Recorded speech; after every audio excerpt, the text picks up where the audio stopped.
Hello అండి. Welcome back to our channel. నేను మీ గోదావరి అమ్మాయి. అందరూ ఎలా ఉన్నారు? బాగున్నారా? నేనైతే చాలా బాగున్నాను. మీరు ఎలా ఉన్నారో కామెంట్ సెక్షన్లో కామెంట్ చేసేయండి. ఏంటి చేయి చూపిస్తున్నావు? ఆ చేతికి వీబూది బొట్టు ఏంటమ్మాయి అని అడుగుతారేమో. అది వీబూది బొట్టు కాదండి బాబు.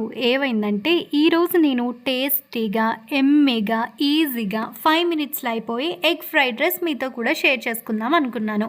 అందుకే వంటింట్లోకి అడుగు పెట్టానా. వంటింట్లోకి అడుగు పెట్టిన తర్వాత ఏ పెంటా చేయిందే మనకైతే వంట కంప్లీట్ అవ్వదు కదా.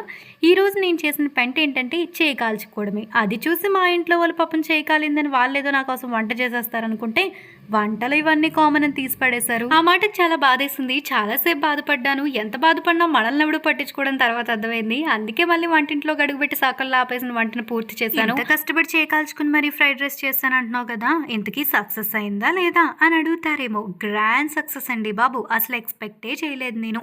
ఫ్రైడ్ రైస్ అనగానే చాలా మంది పెద్ద ప్రాసెస్ ఉంటుంది అని అనుకుంటారు. కానీ 5 మినిట్స్లో ఈజీగా మనకి తినాలనిపించిన వెంటనే టేస్టీగా ఎలా చేసుకోవాలో ఈ వీడియోలో చూపించేస్తాను. ఇక లేట్ ఎందుకు, వీడియోలోకి వెళ్ళిపోదామా? దానికన్నా ముందు నాది ఒక చిన్న రిక్వెస్ట్ అండి. మన ఛానల్ టార్గెట్ వచ్చేసి 1000 సబ్స్క్రైబర్స్ అని నేను ప్రతి వీడియోలోని చెప్తున్నాను కదా. మీ అందరికీ తెలిసే ఉంటుంది. బట్ కొత్తగా ఎవరైనా మా ఛానల్ని విజిట్ చేస్తున్నట్టయితే ప్లీజ్ సబ్స్క్రైబ్ చేసుకోండి. మీ ఫ్రెండ్స్కి మీ ఫ్యామిలీ మెంబర్స్కి కూడా తప్పకుండా షేర్ చేయండి. ఖచ్చితంగా సపోర్ట్ చేస్తారని కోరుకుంటున్నా.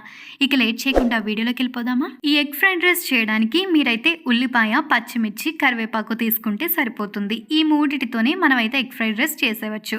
తర్వాత ఒక కడాయి పెట్టుకుని అందులో 2 స్పూన్స్ వరకు కూడా ఆయిల్ వేసుకోండి. ఆయిల్ బాగా హీట్ అయిన తర్వాత ఆయిల్ అనేది బాగా హీట్ అయిన తర్వాత అప్పుడు మినపప్పు అయితే వేసుకోండి. కొద్దిగా వేసుకుంటే సరిపోతుంది. 1/2 స్పూన్ కూడా అవసరం లేదండి, కొద్దిగా వేసుకుంటే సరిపోతుంది. తర్వాత అయితే ఆవాలు కొద్దిగా వేసుకోండి. అవి రెండు వేసుకుని ఒకసారి కలిపేసుకుని వెంటనే మీరైతే ఉల్లిపాయ, పచ్చిమిర్చి వేసేసుకోవచ్చు. ఎక్కువ టైం తీసుకోవాల్సిన అవసరం అయితే లేదు.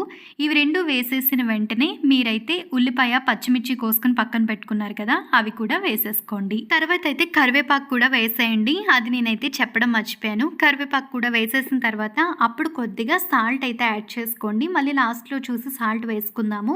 ఇప్పుడు సాల్ట్ వేయడం వల్ల మనకైతే ఉల్లిపాయలు త్వరగా వేగుతాయి కదా, కాబట్టి సాల్ట్ వేసేసి ఒక 4 నిమిషాల పాటుగా అలా వదిలేస్తే మనకి ఉల్లిపాయలు అనేవి బాగా వేగిపోతాయి. మరీ బాగా వేగాల్సిన అవసరం లేదు, మీడియంగా వేగితే సరిపోతాయి. అది మీరైతే చూసుకుంటూ ఉండండి. ఇక ఈ ఉల్లిపాయలు వేగిపోయిన తర్వాత అప్పుడు మనం గుడ్లు అయితే వేసేద్దాము. మన ఎగ్ ఫ్రైడ్ రైస్ చేస్తున్నాం కదా. నేనైతే ఇక్కడ 3 ఎగ్స్ అయితే తీసుకున్నాను, 3 గుడ్లు అయితే తీసుకున్నానండి.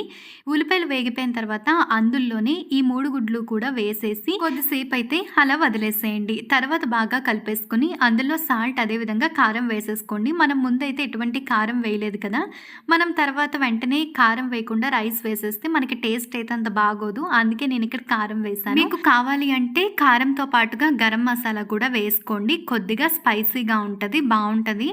నేనైతే ఇంకా కారం ఒకటే వేసానండి, గరం మసాలా అయితే వేయలేదు. నేను మాత్రమే కాదు మా ఇంట్లో వాళ్ళు కూడా తింటారు కదా, అందుకే నేనైతే ఎక్కువ కారం వేయలేదు. నేనైతే కారం బాగా ప్రిఫర్ చేస్తాను కానీ ఇంట్లో వాళ్ళంతా తినరు అనమాట, అందుకే నేనైతే వేయలేదు. ఇక అవి బాగా వేగిపోయిన తర్వాత అప్పుడు మీరైతే రైస్ వేసేసుకోండి.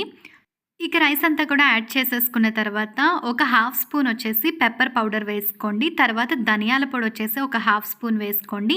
తర్వాత కారం మీరు చూసుకుని వేసుకోండి. అంటే ముందు కూడా మనం ఎగ్స్ వేసినప్పుడు వేసాం కదా, కాబట్టి మీరు తినే కారం బట్టి చూసుకోండి. మళ్ళీ మనం పచ్చిమిర్చి కూడా వేసాం కాబట్టి మీరైతే చూసుకుని వేసుకోండి. సాల్ట్ అయితే మనం ఉల్లిపాయలు వేసినప్పుడు మాత్రమే వేసాం కాబట్టి మ్యాక్సిమం సరిపోదు, అందుకే నేను మళ్ళీ సాల్ట్ కూడా యాడ్ చేశాను. మీరైతే ఒకసారి మొత్తం కలిపేసుకున్న తర్వాత అప్పుడు మీరు టేస్ట్ చూసుకుని వేసుకోవడం మంచిది. ఈ సరిపోయిందా లేదో చూసుకుని వేసుకుంటే మీకు కొంచెం కారం ఎలా కావాలంటే అలా వస్తుంది. ప్లస్ సాల్ట్ కూడా చూసుకుంటూ వేసుకోండి, మళ్ళీ ఎక్కువైపోతుంది. బాగా మిక్స్ అయ్యేలా కలిపేసుకుని ఒకసారి సాల్ట్, కారం అన్నీ కూడా చూసేసుకోండి. అంతేనండి, ఎంతో ఈజీగా టేస్టీగా 5 మినిట్స్లో ఎగ్ ఫ్రైడ్ రైస్ రెసిపీ అయితే అయిపోయింది. ఇక టేస్ట్ చూడడం ఒకటే లేట్ కదా, నేనైతే టేస్ట్ చూసేసాను. నాకు చాలా బాగా నచ్చింది. మీరు కూడా తప్పకుండా ట్రై చేసి ఎలా వచ్చిందో కామెంట్ సెక్షన్లో కామెంట్ చేసేయండి. ఇక్కడి వరకు వీడియో చూసారంటే ఖచ్చితంగా మీకు నచ్చే ఉంటుంది కదా, కాబట్టి ప్లీజ్ లైక్ చేయండి. మన ఛానల్ టార్గెట్ వచ్చేసి 1000 సబ్స్క్రైబర్స్. ప్లీజ్ సబ్స్క్రైబ్ చేసుకోండి.